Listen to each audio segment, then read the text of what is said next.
Hello guys, எல்லாரும் எப்படி இருக்கீங்க? இன்னைக்கு நான் உங்களுக்காக மலையாளத்தில் ரிலீஸ் ஆகிருக்க ஒரு தரமான படத்தை தான் கொண்டு வந்திருக்கேன். படத்தோடைய பேர் வரவு. இந்த படத்தோட ஒன்லைன் என்னன்னு பார்த்தீங்கன்னா, அப்பா அம்மா இல்லாமல் அனாதையாக வளரக்கூடிய மூணு அண்ணன் தம்பிங்களுக்கு தாயாவும் தந்தையாவும் கூட பிறந்த ஒரே ஒரு அக்கா. அவங்க தான் வந்து அவங்கள நல்லா பார்த்துக்கிறாங்க. இப்படி சின்ன வயசுலேருந்து ஒரு அக்கா மூணு தம்பின்னு சந்தோஷமாக வாழ்ந்துட்டு இருக்க இந்த குடும்பத்தில் இந்த மூணு அண்ணன் தம்பிங்கள ஒரு பையன் மர்மமான முறையில் காணாம போகிறான். அவன் காணாம போன கொஞ்ச நாள்லே அவனுடைய மூத்த அண்ணன் ஒரு கொலை கேஸ்ல ஜெயிலுக்கும் போயிடுறான். மூத்த அண்ணன் யாரை கொலை பண்ணா, காணாம போன இவனுடைய தம்பிக்கு என்னாச்சு, கொலை கேஸ்ல உள்ள போயிருக்க மூத்த அண்ணன் ஒரு கட்டத்துல பரோல்ல வெளியே வரான். அப்படி வெளியே வரக்கூடிய அந்த அண்ணன் காணாம போன தன்னுடைய தம்பிக்கு என்னாச்சுன்னு தேடி கண்டுபிடிக்கிறதாங்க இந்த படத்தோடைய மொத்த கதையே. சரி வாங்க, இப்ப நம்ம இந்த படத்தோடைய முழு கதைக்குள்ள போறதுக்கு முன்னாடி நம்ம சேனலுக்கு நீங்க புதுசா வந்திருந்தீங்கன்னா மறக்காம நம்ம வினி தியேட்டரை சப்ஸ்கிரைப் பண்ணிக்கோங்க.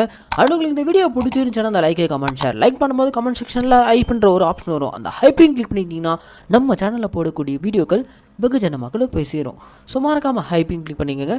சரி வாங்க, இப்போ நம்ம இந்த படத்துடைய முழு கதைக்குள்ளே போவோம். படத்தோட ஓப்பனிங் சீன்லேயே கிட்டத்தட்ட 7 வருஷம் ஜெயில் தண்டனை அனுபவிச்சுட்டு பரோலில் வெளியே வரக்கூடிய படத்தோடைய ஹீரோவான பால்சன். இவன் தாங்க நான் சொன்ன அந்த மூணு அண்ணன் தம்பிகளில் மூத்த பையன். 7 வருஷத்துக்கு முன்னாடி ஒரு மர்மமான கொலை கேஸுக்கு ஜெயிலுக்கு போயிருக்கான். இப்போ 15 நாள் பரோலில் வெளியே வந்திருக்கான். வெளியே வந்ததுமே நேராக இப்பனுடைய சொந்த ஊரை நோக்கி தான் பஸ்ஸில் போயிட்டுருக்கான். அப்படியும் போயிட்டு இருக்கும்போது திடீர்னு பார்த்தீங்கன்னா ஒரு கேங் பஸ்ஸுக்குள்ளே ஏறி நம்ம ஹீரோ பால்சனை போட்டு அட்டாக் பண்ண வர, ஆல்ரெடி கொலை வெறியில் இருக்கக்கூடிய பால்சன் அந்த கேங்கை போட்டு பொலம் பொழந்துட்டு அங்கேருந்து நேராக ஊருக்கு வந்து இறங்குறான். எஸ், நம்ம ஹீரோ பால்சனுக்கு ஏகப்பட்ட எனிமீஸ் இருக்காங்க. அதில் யாரோ ஒருத்தன் தான் பால்சனை கொல்றதுக்காக இப்படி ஒரு கேங் அனுப்பியிருக்காங்க. பால்சன் இப்போ அவனுடைய சொந்த ஊருக்கு வந்ததுமே அவனுடைய ஃப்ரெண்டுக்கு கால் பண்ணி கூப்பிட்றான். ஹீரோடைய ஃப்ரெண்ட் வந்து ஹீரோவை பிக் பண்ணிட்டு நேராக இப்போ நம்மளுடைய சேட்டனுடைய டீ கடைக்கு விடு அப்படின்னு ஹீரோ சொல்ல, இவங்க ரெகுலராக புழங்கக்கூடிய இடம் தான் அந்த டீ கடை. அந்த டீ கடையை நடத்திட்டு இருக்கவரும் நம்ம ஹீரோவுடைய க்ளோஸ் ஃப்ரெண்டு தான். அவருடைய கடைக்கு போனதுமே நம்ம ஹீரோ அவர் கையில் ஒரு பேக்கை கொடுக்குறாரு. அந்த பேக்கை ஓப்பன் பண்ணால் கட்டுக்கட்டாக பணம். அந்த பணத்தை ஹீரோவுடைய ஃப்ரெண்ட்ஸ் பார்த்ததுமே, டேய் இவ்வளோ பணம் எங்கிருந்துடா வந்துச்சு அப்படின்ற மாதிரி கேட்க, அதை பற்றியெல்லாம் எதுவும் கேட்காதீங்க, நான் திரும்ப ஜெயிலுக்கு போகிற வரைக்கும் இந்த பணம் உன் கடையில் சேஃபாக உன்கிட்டே இருக்கட்டும் அப்படின்ற மாதிரி அந்த பேக்கை ஹீரோடைய ஃப்ரெண்டான அந்த டீ கடைக்காரர் கையிலே கொடுத்துட்றாரு. அதுக்கப்புறம் இவருடைய அக்காவை போய் சந்திக்கிறாரு. ஹீரோவுடைய அக்கா கன்னியாஸ்திரி ஆகிட்டாங்க. இவங்களுடைய பேர் டெய்ஸி. அக்காவை பார்த்ததுமே இவங்களுடைய சைல்டுஹுட் மெமரிஸ் எல்லாம் அப்படியே நம்ம ஹீரோ நினச்சி பார்க்குறாரு. அப்பா அம்மாவை இழந்த இந்த 4 குழந்தைங்களும் ஆதரவற்று கிடக்கும்போது இவங்களுடைய அக்கா டெய்ஸி தான் இவங்களை கண்ணு கருத்துமாக பார்த்து இருந்திருக்காங்க. சின்ன வயசுலேருந்தே ரொம்ப சந்தோஷமாக எல்லாரும் ஒன்றா தான் வாழ்ந்துட்டு இருந்திருக்காங்க. இந்த 4 பேரில் மூத்தவங்க அக்கா டெய்ஸி, ரெண்டாவதா நம்ம ஹீரோ பால்சனுக்கு அடுத்து சேபன்ற ஒரு தம்பி. இவங்களுக்கெல்லாம் கடைக்குட்டி தான் வில்லியம் என்ற கடைசி தம்பி தான் 7 வருஷத்துக்கு முன்னாடி மர்மமான முறையில காணாம போயிருக்கான். இவங்க அவனை தேடாத இடம் இல்லை, போகாத ஊர் இல்லை, எங்க தேடியும் அவனுக்கு கிடைக்கவே இல்லை. வில்லியமுக்கு என்னாச்சுன்னு இது வரைக்கும் இவங்க குடும்பத்துக்கு தெரியவே இல்லை. இதுல நம்ம பால்சனுடைய அடுத்த தம்பியான செபன் இருக்கான்ல, அவன் அந்த ஊர்ல எம்எல்ஏ ஆயிருக்கான். நம்ம ஹீரோ ஜெயிலுக்கு போயிட்டு வர அந்த கேப்ல அவன் எம்எல்ஏ ஆயிருக்கான். எப்படி அவன் எம்எல்ஏ ஆனா எதுவுமே இவங்களுக்கு தெரியல. அது போக அவன் பழையபடி இவங்களுக்குள்ள இருந்த அந்த எமோஷனல் பாண்ட்குள்ளே அந்த எம்எல்ஏ தம்பி இப்ப இல்ல. நம்ம ஹீரோ அக்கா டெய்ஸியும் தான் காணாம போன இவங்களுடைய கடைக்குட்டி தம்பியான வில்லியம் நினைச்சு ரொம்ப வருத்தப்படுறாங்க. கவலைப்படாதக்கா, என்னுடைய பரோல் டேட் முடியறதுக்குள்ள நம்ம தம்பி வில்லியமுக்கு என்ன ஆச்சு நான் கண்டுபிடிக்காம போக மாட்டேன் அப்படின்ற மாதிரிலாம் பேசிட்டு நேரா இப்போ இவருடைய ஃப்ரெண்டான சேட்டனுடைய டீ கடைக்கு தான் வராரு. அப்படி ஒரு டீ கடைக்கு வரும்போது அந்த டீ கடைக்கு பக்கத்திலே ஒரு கேங் யாரையோ கொடூரமா மர்டர் பண்ணிட்டு பேக்ல அவங்க மர்டர் பண்ண தலையோட சுத்திக்கிட்டு இருக்கானுங்க. அந்த கேங்ல ஒருத்தன், டேய் இதுக்கு மேல அந்த தலையை வச்சு என்னடா பண்ண போறோம், தூக்கி ஏரியில வீசுடா அப்படின்னு மாதிரி ஏரியில வீசிட்டு அந்த கேங் இப்போ நேரா இப்போ ஹீரோ இருக்கக்கூடிய அந்த டீ கடைக்கு தான் வரானுங்க. இப்படி ஒரு கொடூரமான கேங் அந்த டீ கடைக்கு வந்ததுமே ஆல்ரெடி அந்த டீ கடையில தம்பியை காணோன்னு கொலவெறியோடு சுத்திக்கிட்டு இருக்க நம்ம ஹீரோ அந்த கேங்கை பிடிச்சி வெளுன்னு வெளுத்து விடுறாரு. ஒருத்தனை விடாம போட்டு பொழக்க அவனுங்க எல்லாரும் தலை தெறிக்க பிச்சுக்கிட்டு ஓடிறானுங்க. இப்படி அந்த டீ கடையில கலவரம் நடந்ததுமே உடனே போலீஸ் கேஸ் ஆகுது. அந்த ஏரியா ஸ்டேஷனுக்கு தான் நம்ம ஹீரோ டெய்லி கையெழுத்து போறதுக்காக போறாப்புல. அதே ஸ்டேஷனுக்கு டீ கடையில் நடந்த அந்த சம்பவத்தை பத்தி சொல்றதுக்காக டீ கடை ஓனரான சேட்டன் வந்திருக்காரு. ஒரு பக்கம் நம்ம ஹீரோ கையெழுத்து போட்டுட்டு இருக்கும்போது இன்னொரு பக்கம் இன்ஸ்பெக்டர் விசாரிக்கிறாரு. உங்கள் டீ கடையில் யார் இப்படி ஒரு கலவரம் பண்ணது, யார் அந்த கேங்கை போட்டு அடித்தது அப்படின்ற மாதிரிலாம் கேட்க, அதுக்கு இந்த இடத்துல அந்த டீ கடை ஓனரான சேட்டன் என்ன சொல்கிறாருன்னா, நம்ம ஹீரோ பால்சனுடைய தம்பியான வில்லியம் அவன் தான் வந்து அடித்தான் அப்படின்னு சொல்ல ஸ்டேஷனில் இருக்கவங்க எல்லாரும் ஷாக் ஆகுறாங்க. ஏன்னா ஹீரோவுடைய தம்பியான வில்லியம் காணாமல் போய் கிட்டத்தட்ட 7 வருஷம் ஆகுது. அவன் எப்படி இங்க வந்து அடிச்சிருக்க முடியும், உண்மையிலேயே அவன் இன்னும் உயிரோட தான் சுத்திட்டு இருக்கானா அப்படின்ற மாதிரி ஒரு சந்தேகம் எழுது. ஆனா உண்மை என்னன்னா அங்க டீ கடையில அடிச்சு தும்சம் பண்ணது நம்ம ஹீரோடைய ஃப்ரெண்டான டீ கடை சேட்டன் எதுக்காக ஹீரோ பேரை சொல்லாம ஹீரோவுடைய தம்பியான வில்லியமுடைய பேரை சொன்னாங்கன்னா, இது நாள் வரைக்கும் போலீஸ்காரங்க வில்லியம் காணாம போனதை பத்தி கண்டுக்கவே இல்லை. ஒரு பக்கம் நம்ம ஹீரோ காணாம போன தன்னுடைய தம்பியான வில்லியமுடைய பேரை சொல்லிட்டு யார் மேலாம் சந்தேகம் வருதோ அவங்களெல்லாம் போட்டு கொடூரமா வெளுத்து விட்டு வராரு. ஏன்னா அப்பதான் தன்னுடைய தம்பியான வில்லியம்க்கு என்னாச்சுன்றத உண்மை கொண்டு வர முடியும் அப்படின்ற மாதிரி இவர் அந்த கோணத்துல ஊரையே போட்டு அலசி ஆரஞ்சுக்கிட்டு இருக்காரு. இதுக்கு நடுவுல இவருடைய இன்னொரு தம்பியான செபன் இருக்கான்ல, எம்எல்ஏ தம்பி, அவனுக்கு என்னன்னா ஏன் இவ்வளவு மூர்க்கமா வில்லியம் தேடிட்டு இருக்கான், அவன் தான் காணாம போய் 7 வருஷம் ஆயிடுச்சுல, அப்புறம் அவனை தேடி என்ன பிரயோஜனம் அப்படின்ற மாதிரி அவன் மேம்போக்கா இருக்கான். இவனுடைய இந்த ஆட்டிடியூடே நம்ம ஹீரோக்கு இவன் மேலேயும் சந்தேகம் இருக்கு. இதெல்லாம் ஒரு பக்கம் போயிட்டு இருக்கும் போதுதான் ஹீரோ எந்த கொலை கேஸுக்கு ஜெயிலுக்கு போனாரு, ஹீரோவுடைய தம்பி வில்லியம்க்கு என்ன ஆச்சுன்றத ஒரு பிளாஷ்பேக்குள்ள போறாங்க. அந்த பிளாஷ்பேக்ல நம்ம ஹீரோ அவருடைய தம்பிங்க அக்கான்னு சொல்லிட்டு குடும்பமா சந்தோஷமா தான் வாழ்ந்துட்டு இருந்திருக்காங்க. இதுல ஹீரோவுடைய கடைசி தம்பியான வில்லியம் இருக்கால, அவன் லிஷான்ற ஒரு பொண்ணை லவ் பண்ணிட்டு இருந்திருக்கான். அந்த பொண்ணு சாதாரண வீட்டு பொண்ணு கிடையாதுங்க, அந்த ஊர்லயே ஒரு மிகப்பெரிய பொலிட்டீஷியன் தாதா, அப்படி அந்த ஊரே கட்டி ஆண்டுட்டு இருக்க ஒரு பெரிய பொலிட்டீஷியனுடைய பொண்ணு தான் லிஷா. ஆனா வில்லியம் ஒரு சாதாரண மிடில் கிளாஸ் அந்த பையன். இவங்க 2 பேரும் ரொம்ப சந்தோஷமா காதலிச்சு ஒன்னா சுத்திக்கிட்டு இருக்க ஒரு நாள் இவங்க 2 பேரும் ஒரே ரூம்ல ஒன்னா இருக்கிறத இவங்க அப்பா பாத்துறாரு. அவ்வளவுதாங்க, லிஷாவோடைய அப்பா வெறி ஆயிட்டு, அப்பா அம்மா இல்லாத அனாதையான உனக்கு என் பொண்ணு கேக்குதா, அவனை நீ என் பொண்ணு பக்கமே திரும்பிட கூடாது அப்படின்ற மாதிரிலாம் லிஷாவோடைய அப்பா வில்லியமை பிடிச்சி கண்ணா பின்னா திட்டிட்டு தான் பொண்ணை கூட்டிட்டு அங்கிருந்து போயிடுறாரு. இந்த சம்பவம் நடந்த சில நாட்கள்லயே வில்லியம் மர்மமான முறையில் காணாம போயிடுறாரு. அவ்வளோதான், வில்லியம் காணாம போனதும் உடனே பால்சனும் அவருடைய தம்பியான செபன் அண்ட் அக்கா டேசி இவங்க 3 பேருமே அந்த ஊர் முழுக்க தேடுறாங்க. எங்க தேடியுமே இவங்க தம்பி வில்லியமை கண்டுபிடிக்கவே முடியல. தம்பி காணாம போனதை நினைச்சு அண்ணன் பால்சன் ரொம்ப வருத்தப்படுறாரு. நேராக போலீஸ் ஸ்டேஷனுக்கு போயிட்டு தம்பியை காணுன்ற மாதிரி கம்ப்ளைண்ட் கொடுக்க அந்த ஸ்டேஷனில் அப்போ இருந்த இன்ஸ்பெக்டர் ரொம்ப தெனாவிட்டா, உன் தம்பி வில்லியம் அவனை பற்றி கேள்விப்பட்டேன், பெரிய இடத்துலலாம் கை வச்சிருக்கான், இப்போ வந்து அவனை காணாமல் போயிட்டான்னு சொல்லியிருக்க, எங்கேயாச்சும் வெளியூர் போயிருப்பாயா அப்புறம் வந்துருவாயா அப்படின்ற மாதிரி ரொம்ப தெனாவிட்டா ஹேண்டில் பண்ண கடுப்பான நம்ம ஹீரோவா. இங்கே பாருங்க, என் தம்பி கிட்டத்தட்ட 4-5 நாளாக ஆளை காணோம். அவன் காணாம போனதுக்கு முக்கிய காரணமே அவன் லிஷான்ற ஒரு பெரிய இடத்து பொண்ணை லவ் பண்ணான். உண்மைதான், அந்த பொண்ணுடைய அப்பங்காரன் அவன் மேலதான் எங்களுக்கு சந்தேகமா இருக்கு, அவன் வீட்டுக்கு போய் விசாரிக்கணும் அப்படின்ற மாதிரி நம்ம ஹீரோ ரொம்ப ஸ்ட்ராங்கா கேட்க, சரி ஓகே வாயா போலாம் அப்படின்ற மாதிரி அந்த இன்ஸ்பெக்டர் நம்ம ஹீரோவை கூட்டிட்டு அந்த மெயின் வில்லனான லிசாவுடைய அப்பங்காரனான அந்த பொலிட்டிஷியன் அவனுடைய வீட்டுக்கு தான் போறாங்க. அங்க போனதுமே தன்னுடைய தம்பி காணும்னு சொல்லிட்டு நம்ம ஹீரோ போய் கேட்க, இங்க பாரு பால்சன், உன் தம்பி வில்லியம் என் பொண்ணு லிசாவை லவ் பண்ணிட்டு இருந்தது உண்மைதான், 2 பேரும் ஒன்னா வச்சு வேற நான் பார்த்துட்டேன், அப்பவே நான் அவனை திட்டி அனுப்பிட்டேன், அதுக்கப்புறம் அவனுக்கு என்ன ஆச்சுலாம் எனக்கு தெரியாது, தேவையில்லாமல் இங்கே வந்து டைம் வேஸ்ட் பண்ணாத, வேற எங்கேயாச்சும் போய் தேடு அப்படின்ற மாதிரி ரொம்ப தெனவட்டாக பேசி அனுப்ப நம்ம ஹீரோ அந்த பொலிட்டிஷியனை ஒரு மாதிரி முறைச்சிக்கிட்டே வந்துடுறாரு. ஹீரோவை பொறுத்த வரைக்கும் தம்பி வில்லியம்க்கு என்ன ஆச்சு, அவன் எங்கே போயிருப்பான் அப்படின்ற மாதிரி அவனை தேடுறது தான் இருக்காரு. வில்லியம் லவ் பண்ணிட்டு இருந்த லிசான்ற அந்த பொண்ணையும் தனியாக மீட் பண்ணி பேசுறாரு. பாவம் அந்த பொண்ணுக்கும் வில்லியம்க்கு என்னாச்சுன்னு சுத்தமாக ஒன்றும் தெரியல. கடைசியாக நானும் வில்லியம் ஒன்றா இருக்கும்போது எங்கள் அப்பா பார்த்தாரு, அதுக்கு அடுத்த நாள்லேருந்து நான் அவனை பார்க்கல, ப்ளீஸ் நீங்கள் எப்படியாச்சும் என்னுடைய வில்லியமை தேடி கண்டுபிடிச்சி கொடுத்துருங்க அப்படின்ற மாதிரி அந்த பொண்ணு பயங்கர எமோஷனோட கேட்குறா. இந்த பக்கம் நம்ம பால்சன் தேடாத இடம் இல்லை, போகாத ஊர் இல்லை, இப்படி போயிட்டு இருக்கும்போது தான் திடீர்னு ஒரு நாள் இவங்களுடைய வீட்டுக்கு அந்த ஸ்டேஷன்லேருந்து இன்ஸ்பெக்டர், உங்கள் வீட்டு பின்னாடி ஒரு கொலை நடந்திருக்கு, அதை இன்வெஸ்டிகேட் பண்ணுறதுக்காக நாங்கள் வந்திருக்கோம் அப்படின்ற மாதிரி ஹீரோடைய வீட்டுக்குள்ளே வந்து கொலான்ற பேரில் இன்வெஸ்டிகேட் பண்ணுறாங்க. ஹீரோக்கு ஒன்றும் புரியல, எது எங்கள் வீட்டில் கொலையா, நானே என் தம்பி வில்லியமை காணும்னு சொல்லிட்டு அலைஞ்சிக்கிட்டு இருக்கேன், நாங்கள் யாரையா கொலை பண்ண போகிறோம் அப்படின்ற மாதிரி நம்ம ஹீரோ பார்த்துட்ருக்க. ஆனால் அந்த ஸ்டேஷனுடைய இன்ஸ்பெக்டர் நம்ம ஹீரோ ரொம்ப கீழ்த்தரமாக பேசிட்டு நேராக அந்த வீட்டுடைய பின்பக்கம் போயிட்டு ஃபுல்லாக சர்ச் பண்ணுறாங்க. அப்படி சர்ச் பண்ணும்போது தான் அந்த வீட்டுடைய பின்பக்கம் ஒரு பாடி கிடைக்குது.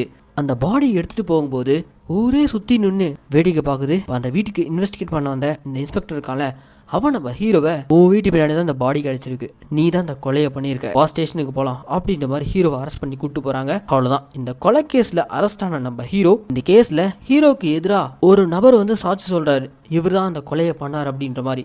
அந்த நபர் யாருன்னா லிசாவுடைய அப்பா, அவன் வச்ச ஆள் தான். எஸ், நம்ம ஹீரோவை பக்காவாக ஒரு மர்டர் கேஸில் லாக் பண்ணி உள்ள தள்ளிடுறாங்க.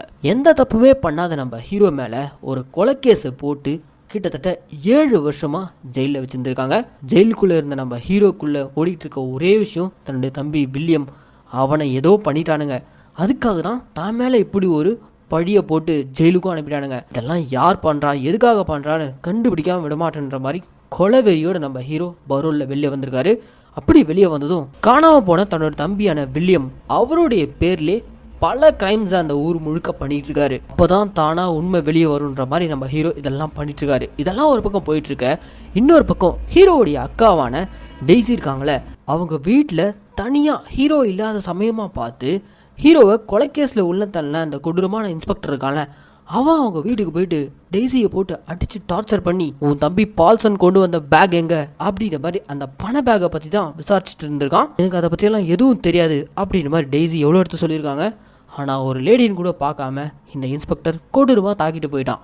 அவ்வளோதான், இவன் அடித்து போட்டு போன விஷயத்த டெய்ஸி தன்னுடைய தம்பியான பால்சன், அதாவது நம்ம ஹீரோ வந்ததுமே விஷயத்த சொல்ல ஆல்ரெடி அந்த இன்ஸ்பெக்டர் மேலே கொலை வெறியில் இருந்த நம்ம ஹீரோ நேராக இப்போ அந்த ஸ்டேஷனுக்கு தான் போகிறாரு. ஸ்டேஷனில் வேறு எந்த போலீஸும் இல்லை, இந்த இன்ஸ்பெக்டர் மட்டும்தான் தனியாக உட்காந்து குடிச்சிட்டு இருந்திருக்கான். ஃபுல் போதையில் இருக்க அந்த இன்ஸ்பெக்டரை போட்டு அந்த ஸ்டேஷனுக்குள்ளே வச்சு பொலன்னு பொழந்துட்டு கடைசியாக அந்த ஒட்டுமொத்த ஸ்டேஷனையுமே நம்ம ஹீரோ கொளுத்திட்டு வந்துடுறாரு. இவ்வளோ பெரிய சம்பவம் பண்ணிட்டு இதுக்கு பின்னாடியும் வில்லியம் தான் இருக்கான் அப்படின்ற மாதிரி ஒரு தடயத்தையும் அங்கே விட்டு வந்துடுறாரு. அவ்வளோதான், ஒரு போலீஸ் ஸ்டேஷன் உள்ள இன்ஸ்பெக்டர் உயிரோடு இருக்கும்போதே கொளுத்திருக்காங்க. இது ரொம்ப பெரிய இஷ்யூ ஆகி இந்த கேஸை விசாரிக்கிறதுக்காக சிபிஐ வரைக்கும் போயிடுது. ஒரு பக்கம் சிபிஐ ஊருக்குள்ள வந்து 7 வருஷத்துக்கு முன்னாடி காணாமல் போன வில்லியம் அவன் தான் இதெல்லாம் பண்ணிட்டு இருக்கானா அப்படின்ற மாதிரி பயங்கர ஃபோர்ஸாக இன்வெஸ்டிகேஷனை ஆரம்பிக்கிறாங்க. அந்த சிபிஐ இன்வெஸ்டிகேஷனில் என்ன தெரியுதுன்னா, என்னடா இது 7 வருஷத்துக்கு முன்னாடி வில்லியம் என்ற ஒரு நபர் காணாமல் போயிருக்கான், ஆனால் அவன் பேரில் இங்கே இவ்வளோ கிரைம்ஸ் நடந்துகிட்டு இருக்கு, உண்மையிலே அந்த வில்லியமுக்கு என்னதான் ஆச்சு அப்படின்ற மாதிரி சிபிஐயும் ஒரு பக்கம் வில்லியமை தேடி போக இதை தான் நம்ம ஹீரோ எதிர்பார்த்தாரு. அதுதான் அங்கே நடந்துட்டு இருக்கு. ஹீரோ நினைச்ச மாதிரி எல்லாம் ஒரு பக்கம் போயிட்டு இருக்க, இன்னொரு பக்கம் இவன் பரோலில் தானே வெளில வந்திருக்கான். ஸோ அதனால அந்த ஊர்லேயே இருக்கக்கூடிய ஒரு போலீஸ் ஸ்டேஷனுக்கு டெய்லி நம்ம ஹீரோ போயிட்டு சைன் போட்டு தான் வரணும். அப்படி நம்ம ஹீரோ தினம் அந்த போலீஸ் ஸ்டேஷனுக்கு போயிட்டு சைன் போட்டு வரும்போதெல்லாம் ஹீரோவை அந்த ஸ்டேஷனில் இருக்கக்கூடிய ஒரு போலீஸ்காரர் சந்தேகத்தோடவே பார்க்குறாரு. இந்த ஊரில் இவ்வளோ கலவரம் நடக்குது, இவ்வளோ கொலைகள் நடக்குது, அதுவும் காணாமல் போன வில்லியம் அவனுடைய பேரில், இது எப்படி சாத்தியம்? ஒருவேளை தன்னுடைய தம்பியை காணோம், அதுக்காக ஜெயிலேருந்து வெளியே வந்திருக்கூடிய பால்சன் இவன் ஏன் இந்த வேலையெல்லாம் பண்ணிடக்கூடாது, ஒருவேளை இவன் தான் இதெல்லாம் பண்ணுறானோ அப்படின்ற மாதிரி சந்தேகப்பட்ட அந்த போலீஸ் ஆஃபீஸர் நம்ம ஹீரோவை தனியாக மீட் பண்ணி நீ தானே வில்லியம் பேரில் இதெல்லாம் பண்ணிட்டு இருக்க அப்படின்ற மாதிரி கேட்க, அதுக்கு அந்த இடத்துல நம்ம ஹீரோ பயங்கர எமோஷனா, சார் என் தம்பி வில்லியமை பார்த்து கிட்டத்தட்ட 7 வருஷம் ஆகுது, அவன் உயிரோடு இருக்கானா செத்துட்டானா எதுவுமே எங்களுக்கு தெரியாது, அட்லீஸ்ட் அவன் உயிரோடு இல்லைன்ற விஷயத்தையாச்சும் நீங்கள் கண்டுபிடிச்சி கொடுத்தீங்கன்னா அவனுக்கு செய்ய வேண்டிய காரியங்கள் நான் பண்ணிட்டு போயிடுவேன். அதை விட்டுட்டு என் மேலெல்லாம் எதுவும் சந்தேகப்படாதீங்க, தயவு செஞ்சு என் தம்பிக்கு என்னாச்சுன்றதை கண்டுபிடிங்க அப்படின்ற மாதிரி நம்ம ஹீரோ பயங்கர எமோஷனோட பேசிட்டு போறாரு. இன்னொரு பக்கம் இந்த மெயின் வில்லனான லிசாவுடைய அப்பங்காரன் இருக்கான்ல, பெரிய பொலிட்டீஷியன், அவனுக்கு ஒரு பையன் இருக்கான். விட்டா நம்ம ஹீரோ இவனுடைய மொத்த சாம்ராஜ்யத்தையுமே அழிச்சிருவான் போல இருக்கேன்னு சொல்லிட்டு அந்த வில்லனுடைய பையன் இருக்கான்ல, அவன் ஒரு பெரிய கொடூரமான கேங்கை ஃபார்ம் பண்ணிட்டு ஹீரோக்கு ஹெல்ப் பண்ணிட்டு இருக்க ஃப்ரெண்ட்ஸ் எல்லாருமே ஒவ்வொருத்தனா போட்டு தள்ளிட்டு இருக்கான். கடைசியா சின்ன வயசுலேருந்து நம்ம ஹீரோ ரெகுலராக போகக்கூடிய அந்த டீ கடை சேட்டன் அவரையும் இந்த கேங் போட்டு தள்ளிடுது. அவ்வளோதான், வெறியான நம்ம ஹீரோ அந்த வில்லனுடைய பையனை துரத்தி போடுறாரு. பையனை இழந்த அந்த வில்லன் என்ன பண்றதுன்னு தெரியாம சம்பந்தமே இல்லாம நம்ம ஹீரோவுடைய தம்பியான செபன் இருக்கான, எம்எல்ஏ கூட இருக்கான, அவனை கூப்பிட்டு இனி உனக்கு இந்த கட்சியில் இடம் கிடையாது, நான் உன்னை கட்சியை விட்டு விலகிறேன், உனக்கு இனி எம்எல்ஏ பதவியும் கிடையாது அப்படின்ற மாதிரி இவனுடைய பதவியை பிடிக்கிட்டு இவனை நடு ரோட்டில் நிற்க வைக்க, இந்த இடத்துல தாங்க செபன் ஒரு மாதிரி உடஞ்சு போய் நிற்கிறான். நேராக இப்போ ஒரு சர்ச்சோடைய வாசலில் நின்றுட்டு இவனுடைய தம்பியான வில்லியமுக்கு என்னாச்சுன்னு சொல்லிட்டு இவன் அப்படியே நினச்சி எமோஷன் ஆகி அந்த ஃப்ளாஷ்பேக்குள்ளே போகிறான். அப்படியே அந்த ஃப்ளாஷ்பேக்குள்ளே போனால் 7 வருஷத்துக்கு முன்னாடி வில்லியம் லிசான்ற அந்த பொண்ணை உயிருக்கு நேசிட்டு இருந்திருக்கான்ல, இவங்க காதலிக்கிற விஷயம் அப்பனுக்கு தெரிஞ்சதுமே பிரித்து கூட்டு போயிடாரு. பயங்கர சண்டை. இதுக்கு மேலே வில்லியம்ன்ற அந்த பையனை உயிரோடவே வைக்கக்கூடாது அப்படின்ற மாதிரி அந்த பொலிட்டிஷியன் பிளான் பண்ணுறான். அந்த பிளானுக்கு இவன் கூட்டாளாக யாரை சேர்த்துக்கிறான்னா வில்லியமோடைய அண்ணனான செபன். எஸ், இந்த செபனுக்கு பாலிடிக்ஸில் பயங்கர இன்ட்ரெஸ்ட். அது போக தன்னுடைய தம்பியான வில்லியம் லிசான்ற அந்த பொண்ணை லவ் பண்ணுறது இவனுக்கு சுத்தமாக பிடிக்கல. ஸோ அதனால இந்த செபன் கொடூரமான வில்லனான லிசாவுடைய அப்பங்கூட கை கோத்துக்கிட்டு தன்னுடைய சொந்த தம்பியான வில்லியமை போட்டு தள்ளுறதுக்கு பிளான் பண்ணுறான். ஒரு நாள் உன்னோட தம்பி வில்லியம் ஒரு ஃபோட்டோகிராஃபர், வாடா ஒரு சூப்பரான ஒரு லொக்கேஷனுக்கு அவனை கூப்பிட்டு போகிறேன், அங்கே நிறைய சீனரிஸ் இருக்குது, நீ வந்து ஃபோட்டோ எடுக்கலாம் அப்படின்ற மாதிரி செபன் அவனுடைய தம்பியான வில்லியமை கூட்டு போக, அண்ணன் தானே கூப்பிடுறாரு அப்படின்ற மாதிரி வில்லியமும் தான் அண்ணன் கூட நம்பி அந்த லொக்கேஷனுக்கு போகிறான். அங்கே போனால் லிசாவுடைய அப்பங்காரன் கையில் கன்னும் கைமா நிற்கிறான். இங்கே தாங்க வில்லியம்கே ஒரு விஷயம் புரிய வருது. தான் கூட பிறந்த தன்னுடைய அண்ணனான செபனே தன்னை கொல்றதுக்காக லிசாவுடைய அப்பங்கிட்ட கொண்டு வந்து விட்டுருக்கான். இந்த லிசாவுடைய அப்பன் இருக்கான்ல, அவன் எடுத்த உடனேலாம் வில்லியம்மை கொல்லாமல் நம்ம செபனுடைய கண்ணு முன்னாடி துடிக்க அடித்து கொடூரமாக கொலை பண்ணுறான். தான் கூட பிறந்த தம்பின்னு கூட பார்க்காம அவன் காதல் மேலே இருந்த அந்த வெறுப்பும் பதவி மேலே இருந்த அந்த வெறியும் சொந்த தம்பியவே கொலை பண்ண விட்டுருக்கான். இப்படி இவனுங்க 2 பேரும் சேர்ந்து வில்லியம்மை கொண்டதுக்கப்புறம் வில்லியமுடைய பாடியை வேற ஒரு இடத்துல புதைச்சிடறானுங்க. அப்படி வில்லியமுடைய பாடியை புதைச்சதுக்கு அப்புறம் வில்லியம்க்கு என்னாச்சுன்ற விஷயம் கண்டிப்பா பால்சனுக்கு தெரிஞ்சா நம்மள உயிரிட விட மாட்டான். அதனால அவன் மேலேயும் ஒரு கொலை கேஸை போட்டு ஜெயிலுக்கு தள்ளணும் அப்படின்ற மாதிரி இந்த பொலிட்டிஷியன் கொடுத்த ஐடியா படி ஆல்ரெடி இவனுங்க வேற ஒருத்தனை வேற ஒரு பகையில போட்டு தள்ளிட்டு அந்த பாடியை கொண்டு வந்து ஹீரோ வீட்டு பின்னாடி புதைச்சிட்டு ஹீரோ பால்சன் தான் அந்த கொலையை பண்ணான்ற மாதிரி அவன் ஆளுங்களை வச்சு ஆதாரத்தோட நிரூபிச்சு பக்காவா ஸ்கெட்ச் போட்டு நம்ம ஹீரோவை ஜெயிலுக்கு அனுப்பியிருக்கானுங்க. அப்படி நம்ம ஹீரோ ஜெயிலுக்கு அனுப்பினதும் இந்த செபன் அவன் ஆசைப்பட்டபடியே அவனுக்கு எம்எல்ஏ பதவியும் கிடைக்குது. இதுதான் உண்மைன்ற மாதிரி இங்க ரிவீல் பண்ண தன்னுடைய தம்பி வில்லியமுடைய மரணத்துக்கு பின்னாடி கூட பிறந்த செபனே காரணமா இருக்கான்ற விஷயம் பால்சனுக்கும் தெரிய வந்துடுச்சு. அவ்வளோதாங்க, தம்பின்னு கூட பார்க்காம செபனை போட்டு தள்ளிட்டு இது எல்லாத்துக்கும் மூல காரணமாக இருந்த லிசாவுடைய அப்பன் அவனை தேடி போயிட்டு அவன் வீட்டில் தனியாக இருக்கும்போது, ஏண்டா உன் பொண்ணை லவ் பண்ணான்றதுக்காகவே என் தம்பியை கொன்றுவியா, உன்னை மாதிரி வெறி பிடிச்ச அப்பனுங்கெல்லாம் இந்த உலகத்தில் வாழ தகுதியே இல்லைன்ற மாதிரி அவனை போட்டு கொடூரமாக காலி பண்ணிட்டு எப்படி இவருடைய தம்பியை உரு தெரியாமல் இவனுங்க அழிச்சானுங்களோ அந்த மாதிரி லிசாவோடைய அப்பனையும் நம்ம ஹீரோ உரு தெரியாமல் அழிச்சிட்டு கடைசியாக பரோல் பீரியட் எல்லாம் முடிஞ்சதும் நம்ம ஹீரோ திரும்பவும் ஜெயிலுக்கு போக வேண்டிய சூழ்நிலை. ஆனால் அதுக்கு முன்னாடி இவருக்கு ஹெல்ப் பண்ண அந்த டீ கடை சேட்டன் இருக்கார்ல, அவர் வேற கொண்டுட்டானுங்க.